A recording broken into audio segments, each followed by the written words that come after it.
दोस्तों, shopping and food festival जो लगा है मीरठ का, अभी मैं हमारे वन ऑफ द एक्टिव पिछले 10 साल से ज़्यादा मैं उनको देख रहा हूँ। मीरठ में बहुत एक्टिवली काम करते हैं और इन्होंने जिस मुद्दा को जो उठाया, जो पॉइंट को, one of the valid point आज कौम की, हमारे मिलत की ज़रूरत है।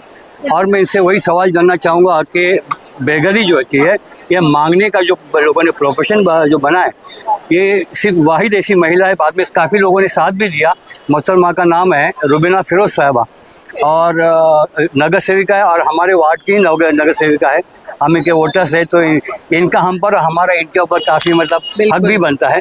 रुबीना जी, जो अभी लास्ट टाइम जो आवाज़ उठाया और आपने गवर्नमेंट हाई लेवल पर, चाहे पुलिस डिपार्टमेंट के, म्यूनसिपल में हो, लोकल लेवल पे काफ़ी आवाज़ उठाई कि बेगर्स को पैसा नहीं दे, उसको बेगरी को प्रमोशन क्यों न करें।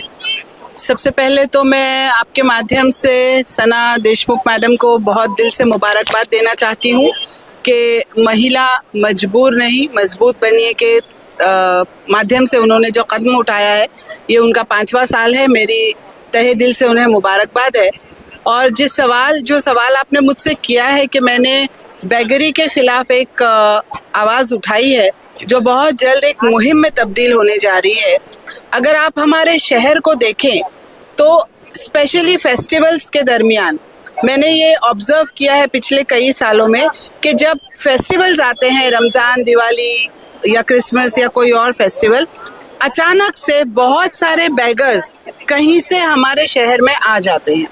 और यकीन जानिए, इनको मैंने रमज़ान के मौके पे टेम्पो से उतरते हुए रात को अपनी आंखों से देखा है। बहुत सारी महिलाएं, बहुत सारे बिल्कुल छोटे बच्चे कहीं से टेम्पो में भर के लाए जाते हैं और रिस्पेक्टिव त्योहारों के मुताबिक, यानी अगर रमज़ान का महीना है तो मस्जिदों और मुस्लिम इलाकों में उनको छोड़ दिया जाता है, उन्हें वहाँ पर बिठा दिया जाता है। ये जो फ़कीर हैं, ये जो बेगर्स हैं, ये हमारे शहर से ताल्लुक़ नहीं रखते, ना ही ये हमारे शहर के किसी एरिया से ताल्लुक़ रखते हैं। ये वो लोग हैं जो कहीं से उठा के लाए जाते हैं और मेरा स्पष्ट आरोप है कि ये एक रैकेट है। बेगर्स का ये एक रैकेट है जो कोई और चला रहा होगा। जिस तरह हम अपने घर में मेड्स एम्प्लॉय करते हैं या किसी ऑफिस में एम्प्लॉयज़ रहते हैं, वैसे ही इन बेगर्स को एम्प्लॉय किया जाता है। छोटे बच्चों को किसी और के बच्चे रहते हैं, शायद वो किडनैप्ड बच्चे रहते हैं, या फिर महिलाओं के खुद के अपने बहुत छोटे बच्चे रहते हैं, वो रोए ना इसलिए उन्हें अफीम चटाई जाती है। कुछ बड़े बच्चे रहते हैं, उनको दुखियारा बताने के लिए उनके हाथ पांव तोड़ दिए जाते हैं। महिलाओं को बुर्का पहनाकर मुस्लिम इलाकों में छोड़ दिया जाता है। हम नहीं जानते कि वो किस धर्म से ताल्लुक़ रखते हैं। तो मेरी जो मुखालिफत है वो इस बैगिंग रैकेट के ख़िलाफ़ है, क्योंकि ये कहीं ना कहीं एक बहुत बड़ी साजिश का नतीजा हो सकता है कि इतने सारे बेगर्स को लाके छोड़ना, उनसे भीख मंगवाना और फिर उनसे वो पैसा लेना। और इसका सॉल्यूशन क्या रहेगा आपकी नज़र में? इसका सॉल्यूशन ये है कि इन रैकेट्स पे खास नज़र रखी जाए। ये वो महिलाएं होती हैं जो घर से भागी हुई होती हैं, किडनैप की हुई होती हैं, बच्चे भी उसी तरीके से होते हैं, तो दे आर नॉट बेगर्स। ये मजबूर, ये वैसे फ़कीर नहीं है कि जिनको हम दान और सदका या पैसे दे सके। कई दफ़ा हमने देखा है कि वो औरतें हमारे पीछे पीछे चलती हैं, पर्स को हाथ लगाती हैं, जेंट्स को भी हाथ लगाती हैं और कुछ और भी ऑफर्स होते हैं। मतलब कि ये एक बहुत ही गंदा न्यूसेंस है जो हमारे शहर में अचानक फैल जाता है, फिर कहीं जाके कभी कम होता है, लेकिन फिर ये फिर से शुरू होता है। ये सारे बेगर्स आप एसके स्टोन के पास देखिए, ऑर्चिड बिल्डिंग के पास देखिए, वहीं रास्ते पे सोते हैं, वहीं नहाते हैं, वहीं टॉयलेट बाथरूम करते हैं और इंतहाई गंदी ज़बान में आपस में लड़ते हैं, मारामारी करते हैं। बिल्डिंग के कुछ लोग अगर मना करने जाएं तो सोसाइटीज़ के लोगों को भी वो हानि पहुंचा सकते हैं, नुकसान पहुंचा सकते हैं। सॉल्यूशन ये है कि इन बेगर्स को शहर से हटा दिया जाए। ये सुनने में बहुत आपको रूड लग रहा होगा, लेकिन इसका तरीका यही है।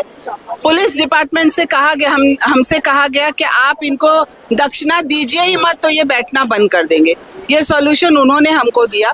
पर मेरा मानना यह है कि अगर आपको कोई वाकई में यतीम, वाकई में बेवा, जिनको आप लोग जानते हो, बुजुर्ग जो और कुछ नहीं कर सकते हैं सिवाय भीख मांगने के, उनको अगर आप कुछ पैसे देते हैं तो वो तो बिल्कुल ही सदका है, बिल्कुल ही अच्छी बात है। लेकिन त्योहारों में लाए गए शहर से बाहर के ये लोग हमारे शहर के बेगर्स नहीं है, वो किसी रैकेट का नतीजा है। वो हमें हमारे सोशल स्ट्रक्चर को नुकसान पहुंचा सकते हैं, एंटी सोशल एलिमेंट्स हो सकते हैं उनमें, उनसे हमें सावधान रहना है। उनकी शिकायत हमें पुलिस से करना है। मैं एडिशनल कमिश्नर शिंदे साहब से मिलने गई थी, मैंने थोड़ा सा बोलने की कोशिश की, उन्होंने कहा कि नहीं मैडम मैं समझ गया और मैं इसका ध्यान रखूंगा, मगर कोई ठोस कदम उठता हुआ मुझे नहीं दिखाई दे रहा है। थोड़े दिन में मैं फिर ये लेकर जाऊंगी और इसको एक मुहिम की तरह चलाऊंगी। रुबीना जी, और एक चीज़ है, मैं कहूँगा कि शायद हमारी तरबियत में या गाइडेंस में कमी रही है, क्योंकि बहुत सारे हम रोज़ाना देखते हैं हमारी औरतें, माँ बहनें, बहन बेटियाँ जो भी है बाजार जाती है, यहाँ से हाथ लग रहा है, वहाँ से हाथ लग रहा है, तो मजबूर होती है 10, 20, 50 सौ निकाल के देती है। एक्चुअली हमने अगर वो जो सदका दे रहे हैं या ज़कात जो भी दे रहे हैं, तो जो हकदार नहीं है प्रोफेशनल लोग को दे रहे हैं। उनकी बिल्डिंगों में रहने वाले जो गरीब है, जो मोहताज है, यतीम है, बेवा है, फिर बहुत सारे ऐसे बच्चे हैं जिनकी तालीम की फीस नहीं अदा करनी आती, बिल्कुल, तो वो हम लोग जानते नहीं कि अपने आसपास कितने परेशान लोग हैं। अगर वो पैसा, वो फंड जो रोज़ाना का हज़ारों में जाता है, लाखों करोड़ों में होता है, तो वो टर्न और अगर इसको अगर सही रास्ता दिया जाए, हमारी मस्जिदों से आइम्मा और खुतबे में अगर इसकी सही रहनुमाई अगर करेंगे, तो यकीनन जब जैसे आग लगती है, अगर पानी डालना, उसको ठंडा करना है, ऑक्सीजन जलने वाली चीज़ चाहिए, कोई भी अपने सॉलिड चीज़ चाहिए और हीट चाहिए, कोई एक चीज़ हटा दो तो आग बुझ जाती है। ये एक फायर फार्मूला है। बिल्कुल, तो इन भिखारियों को सिर्फ मारने से, रोकने से, डांटने से कुछ नहीं होने वाला है।